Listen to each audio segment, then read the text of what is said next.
ஸ்ரீநிதி ஜோதிடம் சகோதர சகோதரிகள் அனைவருக்கும் வணக்கம். மூல நட்சத்திரக்காரர்கள் எது மாதிரியான வழிபாடு செய்தால் செல்வ செழிப்பு உங்களை தேடி வந்து கொண்டே இருக்கும், குடும்பத்தில் நல்ல நல்ல விஷயங்கள் எல்லாமே நடக்கும் அப்படின்னா, உங்களுடைய நட்சத்திரத்திற்கு இரண்டாவது நட்சத்திரமான பூராட நட்சத்திர நாளில் அம்பாள், அதாவது சிவன் கோயிலில் இருக்கக்கூடிய அம்பாளுக்கு அபிஷேகம் பண்ணுங்க. முக்கியமாக பால், பன்னீர், தேன், இந்த மூன்று விஷயங்கள் ரொம்ப ரொம்ப முக்கியங்க. பால், பன்னீர், தேன். இதனால் அம்பாளுக்கு அபிஷேகம் பண்ணிட்டு சர்க்கரை பொங்கல் நெய்வேத்தியமாக பண்ணுங்க. வரக்கூடிய பக்தர்களுக்கு உங்களுடைய கைகளால் விநியோகம் பண்ணுங்க. மல்லிகைப்பூ மாலை, அம்பாளுக்கு மல்லிகைப்பூ மாலை, அதுக்கப்புறம் 2 நெய் விளக்குகள் போடுங்க.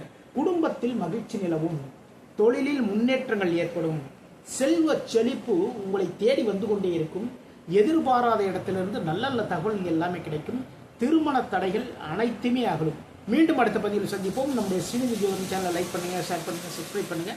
நான் உங்கள் ஜோதிடர் திருச்சேரை KP ராஜா வெங்கடேஷ். வாழ்க வளமுடன், வாழ்க நலமுடன்.